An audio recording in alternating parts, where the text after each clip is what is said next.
Friends, എല്ലാവർക്കും സുധീഷിന്റെ നിതിരെ super promo വിശേഷത്തിലേക്ക് സ്വാഗതം. അതിനുമുമ്പ് നിങ്ങൾക്ക് ആർക്കെങ്കിലും ഞങ്ങളുടെ ചാനൽ ഇഷ്ടപ്പെട്ടെങ്കിൽ സബ്സ്ക്രൈബ് ചെയ്യുക, ലൈക്ക് ചെയ്യുക, കമന്റ് ചെയ്യുക. പുതുപുത്തൻ വിശേഷങ്ങളൊക്കെ ആയിട്ട് എല്ലാ ദിവസവും എത്തുന്നതായിരിക്കും. അതിനോടൊപ്പം നിധിയുടെ അലീനയുടെയും മനുവിന്റെയും കഥ നമ്മൾ ഈ ചാനലിൽ ഇടുന്നുണ്ട്. അപ്പൊ അതും കൂടെ കയറി കാണാൻ നിങ്ങൾ മറക്കരുത്. അപ്പൊ നിങ്ങളുടെ വലിയൊരു സപ്പോർട്ട് പ്രതീക്ഷിക്കുകയാണ്. അപ്പൊ നാളത്തെ നിധിയുടെയും സുധീഷിന്റെയും കഥയിലേക്ക് വരുമ്പോൾ അങ്ങനെ നമ്മൾ ഇന്നത്തെ എപ്പിസോഡിൽ കണ്ടു നിധിയെ അവിടുന്ന് അപമാനിച്ച് സുനന്ദയുടെ വീട്ടിൽ നിന്ന് അപമാനിച്ച് ഇറക്കി വിടുന്ന ഒരു ഭാഗം കണ്ടു.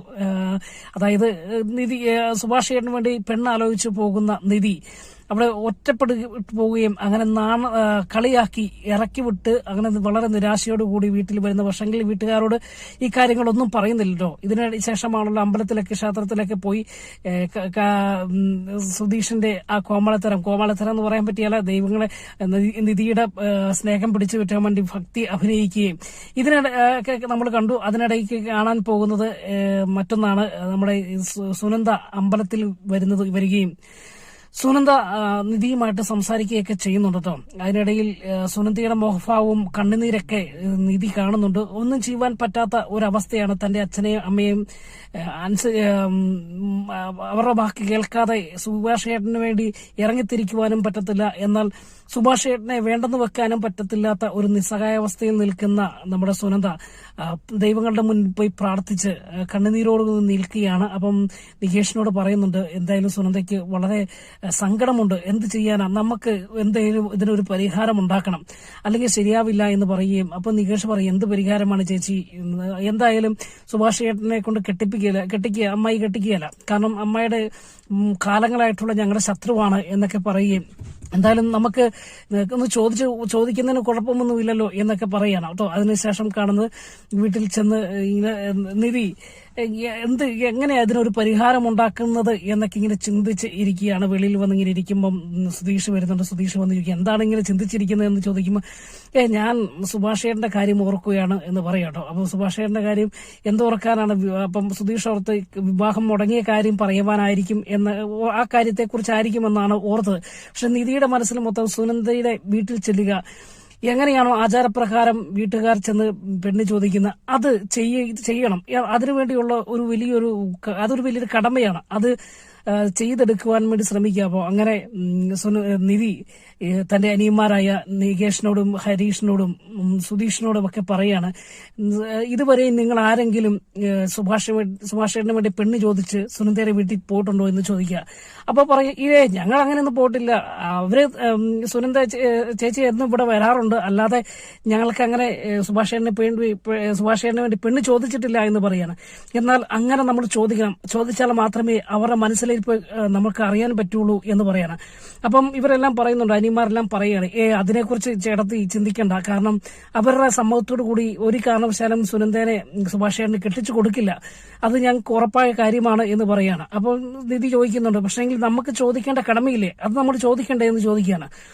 അപ്പോൾ പറയും, ആര് ചോദിക്കാനാ ചേട്ടത്തി എന്ന് ചോദിക്കുക. അപ്പൊ അന്നേരം നിധി പറയാം, നമ്മൾ പോയി ചോദിക്കുമെന്ന് പറയാം. അപ്പൊ പെട്ടെന്ന് എല്ലാവരും ഞെട്ടുക, നമ്മളെങ്ങനെ പോയി ചോദിക്കാനാ? അതെ, നിങ്ങളല്ലേ സുഭാഷ് ചേട്ടൻ അനിയൻ, സുഭാഷ് ചേട്ടൻ ഒരു നല്ലൊരു കുടുംബം ജീവിതം നയിക്കണമെന്ന് നിങ്ങൾക്ക് ആഗ്രഹമില്ലേ, അപ്പൊ നിങ്ങൾ പോയി ചോദിക്കണമെന്ന് പറയും. ഞങ്ങൾ പോകില്ല, ഞങ്ങൾക്ക് അതിന് പറ്റില്ല, അവരെ ചെന്ന് കഴിഞ്ഞാൽ ഞങ്ങളെ അടിച്ചോടിക്കും, അവരെ അപമാനിച്ചിറക്കി വിടും, പിന്നെ ഞങ്ങളും തിരിച്ച് എന്തെങ്കിലും ചെയ്യേണ്ടി വരും എന്നൊക്കെ പറയാം. അപ്പൊ നിധി പറയാണ്, വേണ്ട, ഞാനും വരാം, നമുക്ക് പോയി ഒരുമിച്ച് പോയി പെണ്ണ് ചോദിക്കാമെന്ന് പറയാണ്. അപ്പൊ എല്ലാവർക്കും അതിശയായി പോട്ടോ. അപ്പം അതിനോടൊപ്പം നിധി പറയുന്നു, നമുക്ക് അച്ഛനെ കൂടെ കൊണ്ടുപോകാം എന്ന് പറയണം. അപ്പൊ പെട്ടെന്ന് നികേഷൊക്കെ പറയാം, അത് നടന്നത് തന്നെയാ എന്ന് പറയും. എന്നാലും നമുക്ക് അച്ഛനോട് ചോദിക്കാം, പോയി പെണ്ണ് ചോദിക്കുന്ന കാര്യം ഞാൻ ചോദിച്ചോളാം എന്ന് പറയാട്ടോ.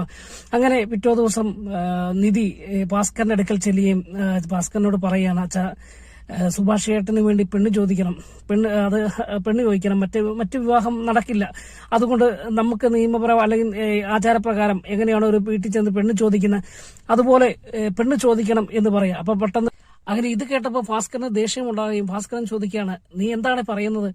എന്റെ ഉടപ്പിറന്നവള് അവളുടെ വീട്ടിൽ പോയി ഞാൻ പെണ്ണ് ചോദിക്കണമെന്നാണോ, ഞാൻ അവളുടെ പിന്നിൽ കെഞ്ചണമെന്നാണോ നീ പറയുന്നത് എന്ന് ചോദിക്കട്ടോ. അപ്പൊ പറയുന്നത്, നമ്മൾ അതല്ല ചെയ്യേണ്ടത്, നമ്മൾ സുഭാഷേട്ടന് വേണ്ടി അല്പം താഴ്ന്നു കൊടുക്കാം, നമുക്ക് ഒരു പെൺകുട്ടിയുടെ വീട്ടിൽ ചെന്ന് എങ്ങനെയാണ് പെണ്ണ് ചോദിക്കുന്നത് അതുപോലെ പോയി ചോദിച്ചാൽ മതി എന്ന് പറയാട്ടോ. അപ്പോൾ അതുപോലെ അന്നേരം ഭാസ്കരൻ പറയാട്ടോ, ഇല്ല, ഞാൻ പോകില്ല, അതിന്റെ കാര്യമില്ല, അതുമല്ല അവരിനി കെട്ടിച്ചു തരാൻ സമ്മതമാക്കി പോലും അവളെ എന്റെ വീട്ടിൽ കയറ്റില്ല എന്ന് പറയുകയും അവളെ എന്റെ അടിച്ച മുറ്റത്ത് കയറ്റില്ല എന്ന് പറഞ്ഞ് ഭാസ്കരൻ എന്റെ തടി ഊരി പോവുകയും ചെയ്യുന്നൊരു ഭാഗമുണ്ട് കേട്ടോ. അതിനുശേഷം കാണുന്ന നിധിക്ക് മനസ്സിലായി ഇതൊന്നും ഒരു നടക്ക് പോകില്ല എന്ന് മനസ്സിലായ നിധി തന്നെ ഇതിന് മുൻകൈയെടുക്കുകയും അങ്ങനെ തന്റെ അനിയന്മാരോട് വീണ്ടും പോയി സംസാരിച്ച് അനിയന്മാരോട് പറയാണ്, നമ്മൾക്ക് പോയി ചോദിക്കേണ്ട കടമ നമുക്കുണ്ട്. നിങ്ങൾക്ക് നിങ്ങളുടെ ചേട്ടനോട് സ്നേഹമുണ്ടെങ്കിൽ നിങ്ങൾ എന്റെ കൂടെ വരണമെന്ന് പറയും. അങ്ങനെ നിവൃത്തികെട്ട് സുധീഷും ഹരീഷും എല്ലാം ഇവരും 4 പേരും കൂടെ പോയി പെണ്ണ് ചോദിക്കുന്ന ഒരു ഭാഗമൊക്കെ ഉണ്ട് കേട്ടോ. സുനന്ദയുടെ വീട്ടിൽ ചെന്ന് പെണ്ണ് ചോദിക്കാൻ ചെല്ലുമ്പോൾ തന്നെ ഒരു ആചാരപ്രകാരമുള്ള രീതിയിലാണ് ചെന്ന് കഴിഞ്ഞപ്പോൾ തന്നെ ഈ സമയത്ത് സുഭാഷിന്റെ ഒക്കെ അമ്മാവനും അവിടെ ഉണ്ട് കേട്ടോ. അങ്ങനെ ഇവരെ കണ്ടുകൊണ്ട് വീണ്ടും അവർ ബഹളമുണ്ടാക്കുകയും വഴക്കുണ്ടാക്കുകയും അങ്ങനെ നാട്ടുകാരെ വിളിച്ചറിയിക്കുകയും നാട്ടുകാരെല്ലാം ഓടിക്കൂടി അവിടെ വെച്ച് ഇവരെ 4 പേരെയും അപമാനിക്കുകയും ചെയ്യുന്നൊരു ഭാഗമൊക്കെ ഉണ്ട് കേട്ടോ. നാട്ടുകാരോട് പറയാണ്, ഞങ്ങൾ ഇതുകൊണ്ടോ നാട്ടുകാരെ എന്ത് ചെയ്യാനാ, ഇവർക്ക് എന്റെ മോളെ വേണമെന്ന് പെണ്ണ് ചോദിച്ചു വന്നിരിക്കുക. ഞാൻ ഒരു പ്രാവശ്യം ഇവരെ താക്കീത് കൊടുത്തു വിട്ടതാ, ഞങ്ങളുടെ വീട്ടിൽ നിന്ന് പെണ്ണിനെ തരില്ല എന്ന് പറഞ്ഞതാണ്. പക്ഷെ ഇവർ ഭീഷണിപ്പെടുത്തിക്കൊണ്ട് വരികയാണ്, എന്റെ മോളെ ഇവർക്ക് നിർബന്ധമായും വേണമെന്ന് പറഞ്ഞ് വരികയാണ് എന്ന് പറഞ്ഞ് അവിടെ വെച്ച് വലിയൊരു കോലാഹലമുണ്ടാക്കുകയും വഴക്കുണ്ടാക്കുകയും അങ്ങനെ അവിടെ നിന്ന് ഇറങ്ങിപ്പോകുവാൻ പറഞ്ഞ 4 പേരെയും അവിടെ നിന്ന് ഇറക്കി വിടുകയും ചെയ്യുന്നൊരു ഭാഗമൊക്കെ ഉണ്ട്. അങ്ങനെ ആകെ ഒച്ചപ്പാടും ബഹളമായി. അപ്പൊ സുഭാഷ് ഇവിടെയെങ്കിലുമല്ല, സുഭാഷ് പണി സൈറ്റിലാണ്. അപ്പൊ ഈ സമയത്ത് പെട്ടെന്ന് ഈ വിവരം തന്റെ പണിക്കാരൻ ഒരാൾ അറിയുകയും ഓടിച്ചെന്ന് സുഭാഷിനോട് പറയുക കേട്ടോ. സുഭാഷ് ഏട്ടാ, അവിടെ വീട്ടിൽ എന്നെ പ്രശ്നമാണ് എന്ന് പറയാം. എന്ത് പ്രശ്നമാണെന്ന് ചോദിക്കുമ്പോൾ അതുപോലെ സുനന്ദയുടെ വീട്ടിൽ പോയി അവര് ചേട്ടന്റെ അനിയന്മാരും ചേട്ടത്തിയും പോയി അല്ലെങ്കിൽ നിധിയും പോയി പെണ്ണ് ചോദിച്ച് അങ്ങനെ അവർ ഒച്ചപ്പാടും ബഹളവും ഒക്കെ ആയെന്ന് പറയാം. പെട്ടെന്ന് തന്നെ സുഭാഷ് അവിടുന്ന് പണി സൈറ്റിൽ നിന്ന് ഓടി വരുമ്പോൾ നാണം കെട്ട് നിൽക്കുന്ന 4 പേരെയാണ് കണ്ട. അപ്പൊ ഇത് കണ്ടപ്പോൾ സുഭാഷിന് ദേഷ്യമുണ്ടായി. സുഭാഷ് ചോദിക്കുകയാണ് 4 പേരോട് മാറ്റി ചോദിക്കും, നിങ്ങൾക്ക് എന്നത്തിന്റെ എന്താണ് നിങ്ങളെ കാണിക്കുന്നത്, ഇത് എന്താ, ആർക്ക് വേണ്ടിയാണ് ഈ പെണ്ണി ആലോചനയൊക്കെ നടത്തുന്നത് എന്ന് ചോദിക്കുക. എന്നോട് ഒരു വാക്കെങ്കിലും നിങ്ങൾ പറഞ്ഞോ എന്നൊക്കെ ചോദിക്കുന്നുണ്ട് കേട്ടോ.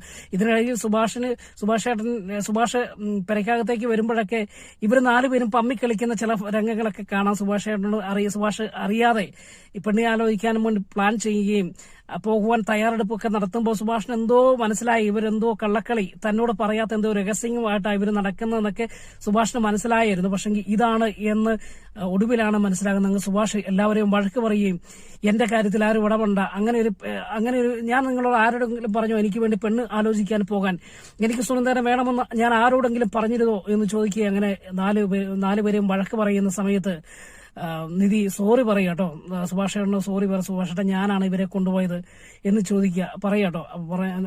വഴക്കെല്ലാം കേട്ട ശേഷം നിധി സുഭാഷിനോട് സോറി പറയുമ്പം വേണ്ട മോളെ എന്തിനാ സോറിയുടെ കാര്യം, നിങ്ങൾക്ക് അവരുമായിട്ടുള്ള ബന്ധം എങ്ങനെയാണെന്ന് മോക്ക് ഏകദേശം മനസ്സിലായില്ലേ, അവര് ഒരു കാരണവശാലും സുനന്ദയെ എനിക്ക് കെട്ടിച്ചു തരില്ല, അല്ലെങ്കിൽ ആ ഒരു ആഗ്രഹം എനിക്ക് ഒട്ട് ഇല്ലതാനും, അതുകൊണ്ട് അത് സാരമില്ല പോട്ടെ, ഇനിയിപ്പോ അങ്ങനെ ഒന്നും ഉണ്ടാകാതിരുന്നാലും മതി എന്നൊക്കെ പറഞ്ഞ് നിധിനെ ആശ്വസിപ്പിക്കുകയും അങ്ങനെ സുഭാഷിന്റെ മനസ്സിൽ വളരെ ദുഃഖമുണ്ടെങ്കിലും സുഭാഷ് ആ ദുഃഖമെല്ലാം കടിച്ചമർത്തി നിൽക്കുന്ന ഒരു ഭാഗമൊക്കെ ആയിരിക്കും വരും ദിവസത്തെ എപ്പിസോഡിൽ കാണാൻ പോകുന്നത്. വീണ്ടും അടുത്ത ദിവസത്തെ എപ്പിസോഡുമായി കാണാൻ വരെ എല്ലാവർക്കും ഗുഡ് ബൈ.